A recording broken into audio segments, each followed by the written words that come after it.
हिथलं धान्य पॉलिश केलेलं धान्य आणि हे शेतकऱ्याचं धान्य ह्याच्यात थोडा फरक राहतो. हेच धान्य जर गावाकडून मी खरेदी केलं तर माझे 2 रुपये वाचतात. कारण हे आता हे जे पीठ तुम्ही तयार करतात, आता याची विक्री कशी करता बाहेर मार्केटमध्ये? कसे लोक तुम्ही म्हणजे आता हे जे गहू असेल, ज्वारी असेल, बाजरी असेल, तुम्ही पॅकिंग करता आणि मार्केटमध्ये देता, कसं किलो देता तुम्ही बाहेर? आणि जसं आपण म्हणतो 1 किलो जर धान्य आपण दिलं तर पीठ किती मिळणार आपल्याला? रेशो काय याचा? 1 किलो पीठ जर आपण 1 किलो धान्य टाकलं तर बरोबर ते 1 किलो पीठ निघणार. कमी येणार नाही, बिलकुल नाही, कारण वाया जात नाही. कारण सायक्लोनमुळे पूर्णतः ते थंड होऊन ह्याच्यातच पडणार आहे. एक कणही यातला उडणार नाही. प्रोडक्ट तयार करणं अगदी सहज आहे किंवा शक्य आहे, ते कोणी देखील करू शकतो. परंतु त्याला बाजारपेठ मिळवून देणं खरं तर हेच आव्हान असते आणि व्यवसायाचा तो आत्मा असतो. बरोबर. त्यामुळे मला तुम्हाला एक प्रश्न विचारायचा आहे. अगदी तुम्ही मसाले इथे तयार केला, सुरुवातीला बाजारपेठ तुम्ही कशी तयार केली? 2006 मध्ये स्पर्धा परीक्षेची तयारी करण्यासाठी पुण्यामध्ये येतात. 2-3 वर्ष तयारी केल्यानंतर पदरी पडतं ते अपयश.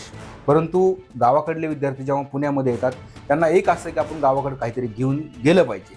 त्या दृष्टिकोनातून त्यांनी आता इथं ठरवलं स्पर्धा परीक्षेत तर यश मिळालं नाही पण कुठला तरी एक व्यवसाय केला पाहिजे. मार्केटचा सर्वे केला आणि त्यांच्या एक लक्षात आलं की सामान्य व्यवसाय जर असामान्य पद्धतीने केला तर चांगले पैसे आपल्याला त्या माध्यमातून मिळू शकतात. आणि मग त्यांनी पारंपरिक पद्धतीने अगदी छोट्या जागेत एक गिरणी व्यवसायाला त्यांनी सुरुवात केली. आता तुम्ही माझ्या पाठीमागं पाहत असाल त्या ठिकाणी गहू, ज्वारी, बाजरी आणि इतर प्रकारचं धान्य दिसत आहे.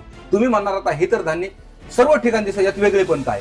पूर्वी लोक तुमच्याकडं धान्य घेऊन येईल आणि तुम्ही त्यांना दळून देईल आणि किलोप्रमाणे दर आकारत. परंतु आता तसं न करता डायरेक्ट लोकांना गावाकडून धान्य खरेदी करून पीठ विक्री करून तुम्ही चांगलं उत्पन्न घेऊ शकता. अशा प्रकारचा व्यवसाय शहरामध्ये मोठ्या प्रमाणात वाढतोय आणि व्यवसाय करण्यास देखील याच्यामध्ये मोठ्या प्रमाणात संधी आहे. सरांसोबत आता आपण चर्चा करणार आहोत. सर, एकंदरीत सांगायची सुरुवात कशी झाली?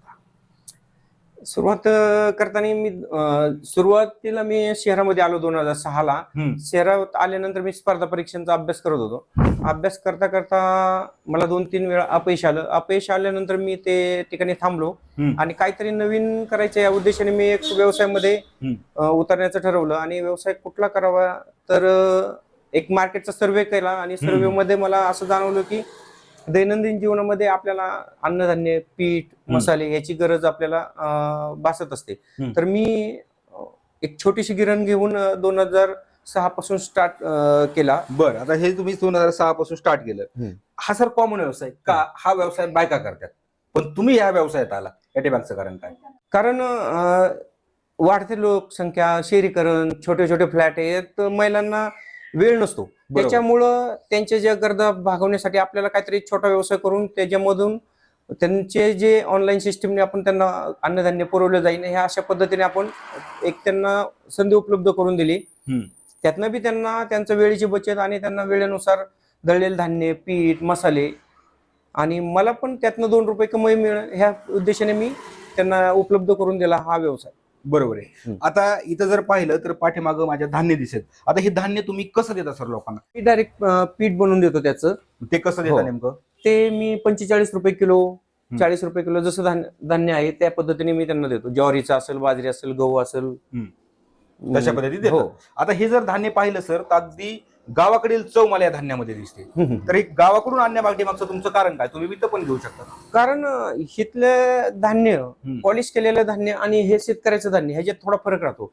हेच धान्य जर गावाकडून मी खरेदी केलं तर माझे 2 रुपये वाचतात. कारण हे 28 रुपयाच्या आसपास मिळतं आणि इथलं तेच धान्य पॉलिश केलेलं 35 रुपयाने घ्यावं लागतं. बरोबर आहे. त्याच्यामुळे मी डायरेक्ट शेतकरी त्यांच्याकडून एक 100-150-150 पोते वन टाइम खरेदी करतो. बरोबर आहे. सध्या जर पुण्याचा विचार केला तर हा बिझनेस चांगल्या प्रकारे चालू शकतोय. कारण आता इथं बरेच ज्या महिला असतात बाहेर जॉब करतात, वेळ नसतोय त्यांच्याकडे, त्यामुळे धान्य ते आपल्याकडे घेऊन येण्या अगोदरच तुम्ही त्यांना डायरेक्ट तुमचंच धान्य त्यांना दळून देताय किलोप्रमाणे. त्यांची वेळेची बचत होती आणि तुम्हालाही 2 पैसे या माध्यमातून मिळतात.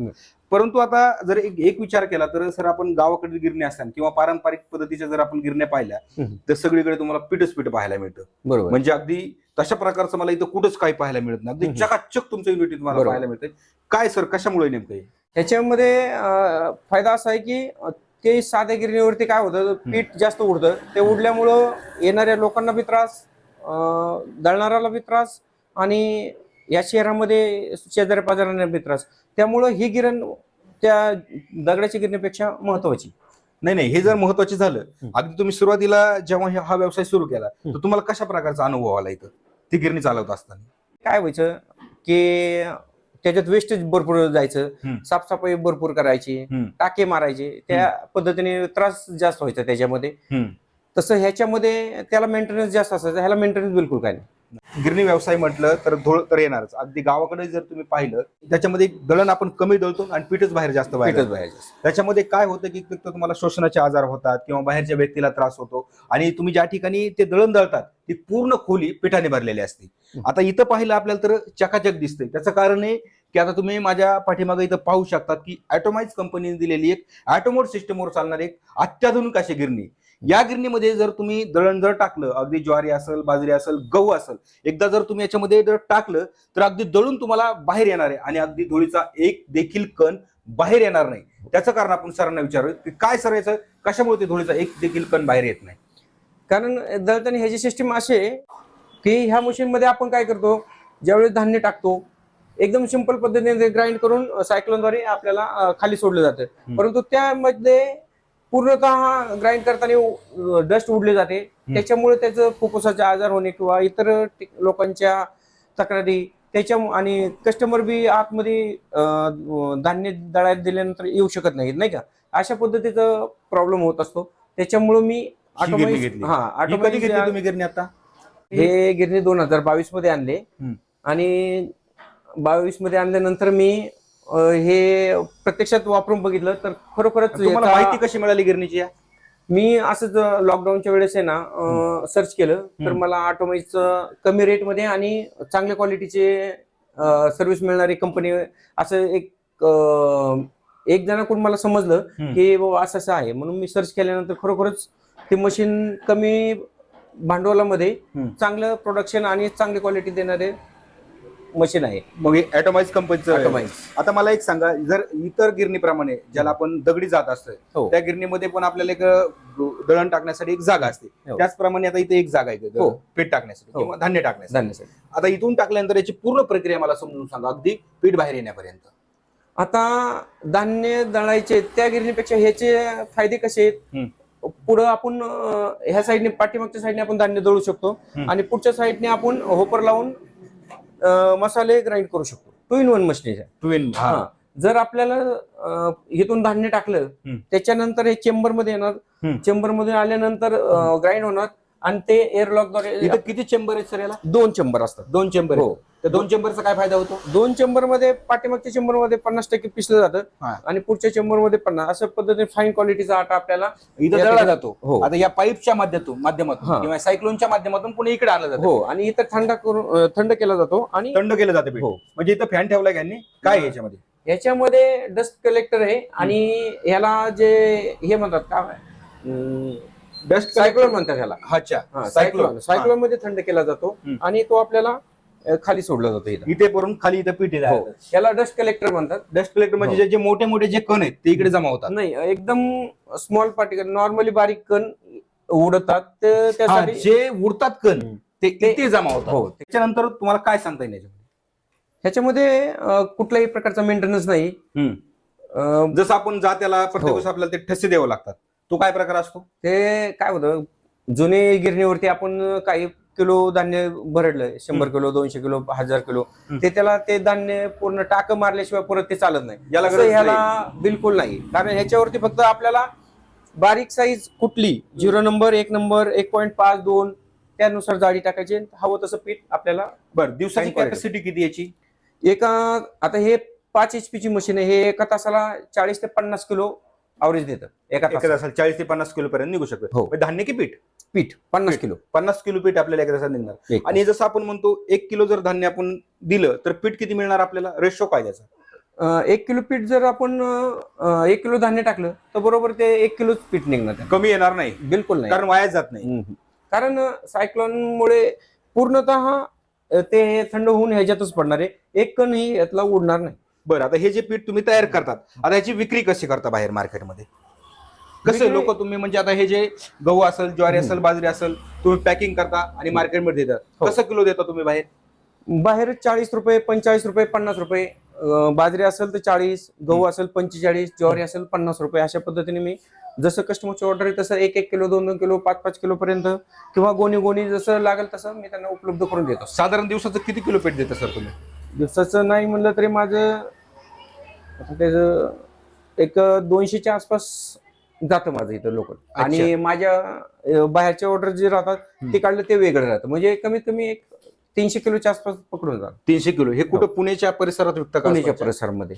अच्छा. हॉटेल व्यावसायिकांना पण देत असतात? हॉटेल व्यावसायिकांना पण कमी रेटमध्ये देतो, जेणेकरून इतर ग्राहकांना जर 42-45 रेट असेल तर त्यांना 2 रुपये कमी. का तर ते जे क्वांटिटीमध्ये घेते त्याला 2 रुपये कमी मी लावतो. बरोबर आहे. आता अगदी तुम्ही पीठ व्यवसाय करत असताना साईडला याला पूरक म्हणा किंवा याला समान किंवा समांतर व्यवसाय तुम्ही मसाला व्यवसाय देखील करतात. साधारण पहिले तरी आता बहुतेक सर्व प्रकारचे मसाला मला पाहायला मिळतात. अगदी मसाला व्यवसायाविषयी मला थोडं एक्सप्लेन करा सर इकडे. आता हे करता करता मी मसाला व्यवसायाकडे वळालो.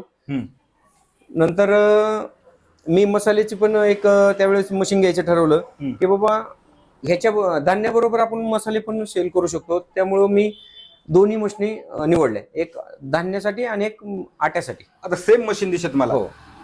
पिठाची गिरणी असेल किंवा मसाल्याची हे असेल गिरणी असेल तर मला सारख्या दिसत. काय मूळ फरक याच्यामध्ये? फरक त्याच्यामध्ये त्याचे चेंबर आणि त्याच्यामध्ये जे वरच्या साईडला होल दिलेले त्याच्यामध्ये फक्त धान्यच ग्राइंड होणार आणि पुढच्या साईडनी जे दिलेले होपर वगैरे तर त्या होपर लावल्यानंतर आपण मसाले त्यात ग्राइंड करू शकतो. पण फरक असा आहे की त्याचं आट्यामध्ये जर मसाले हे केले तर मग त्याचे क्वालिटी थोडी ही होईल. त्यामुळे मी सेपरेटच करायचं ठरवलं. सेपरेट करायचं. आता किती प्रकारचे मसाले तुम्ही? आता माझ्याकडे नाही म्हणलं तरी 30 प्रकारचे जवळपास मसाले राहतात.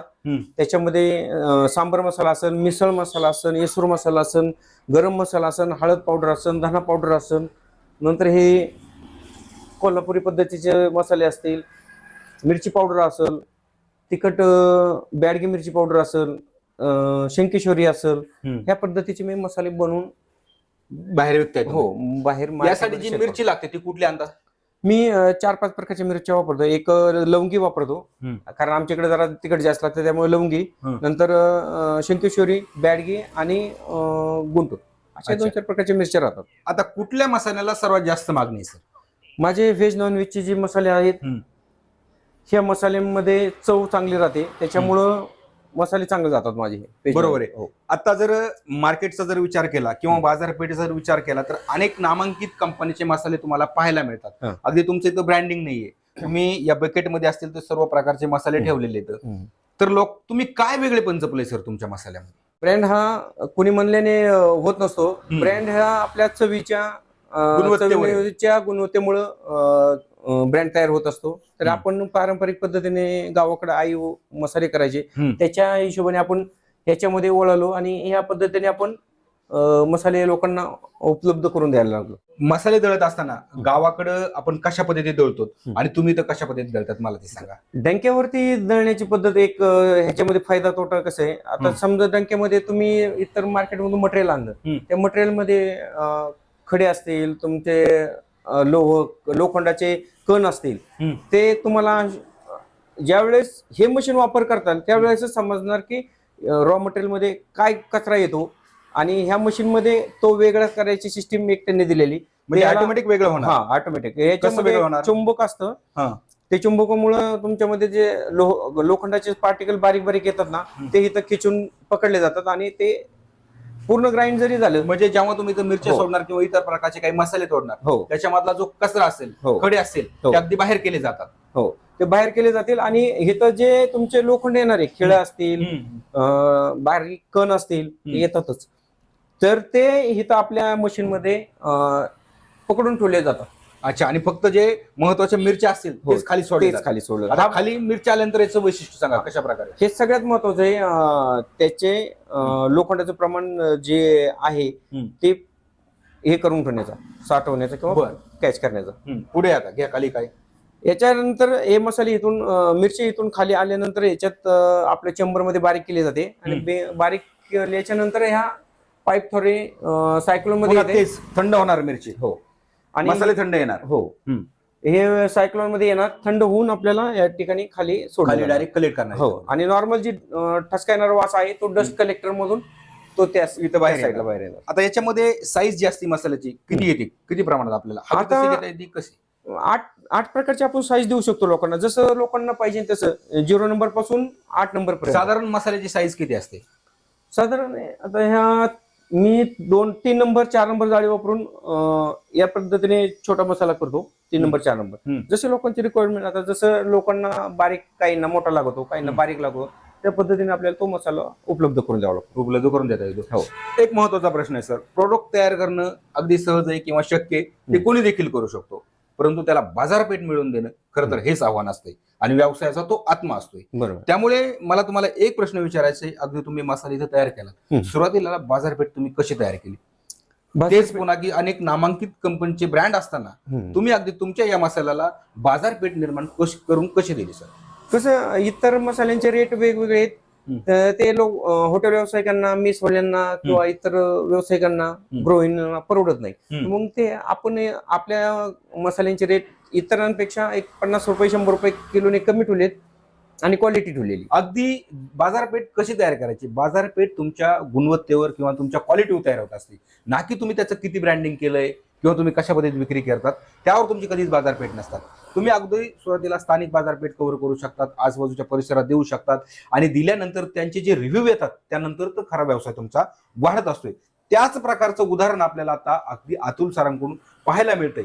तुम्ही जर इथं पाहिलं तर अगदी ही 10 बाय 10ची रूम असेल, बरोबर सर? हो, 10 बाय 10ची रूम असेल आणि 10 बाय 10च्या रूम मध्ये यांनी 2 व्यवसाय सुरू केलेले, एक तर पलीकडे पिठाची गिरणी आणि या ठिकाणी मसाला व्यवसाय. हे 2 समांतर व्यवसाय चालत असताना यातून त्यांनी शाश्वत उत्पन्न घेतलेलं आहे. आता एक विचार करा की मी जसं तुम्हाला सांगितलं की पूर्वीच्या काळामध्ये लोक तुमच्याकडे धान्य घेऊन येत, तुम्ही त्यांना किलोप्रमाणे किंवा नगाप्रमाणे धान्य दळून देत आणि त्यामधून माध्यमातून तुम्ही त्यांचे दर आकारत. परंतु आता काळ बदललाय, जसं शहरीकरण होत चाललंय, लोकसंख्या वाढत चालली आणि लोकांकडे आता वेळ शिल्लक राहिलेला नाही, त्यामुळे वेळेची बचत आता लोक करतायत. त्या अनुषंगाने सरांनी गावाकडील धान्य ज्वारी, बाजरी, गहू विकत घेतलं, ते इथं आणलं आणि डायरेक्ट पॅकेट करून पुण्यामध्ये विक्री करायला सुरुवात केली आणि या माध्यमातून ते चांगलं उत्पन्न कमावतात आणि चांगलं उत्पन्न कमवतात त्यापेक्षा ते शाश्वत आहे. म्हणजे अगदी त्याच्यामधून त्यांना ते कमी पैसे मिळत असतील पण वर्षभर या व्यवसायाला मागणी. त्यामुळे व्यवसाय कुठला करावा जर असा तुमच्या मनात प्रश्न असेल तर तुम्हाला एकच सांगतो, व्यवसाय कुठला करावा यापेक्षा व्यवसाय कशा पद्धतीत केला पाहिजे आणि त्याला जोड कशा पद्धतीत दिली पाहिजे हे फार महत्वाचं आहे आणि ते आपल्याला अतुल सरांकडून पाहायला मिळालेलं आहे. धन्यवाद.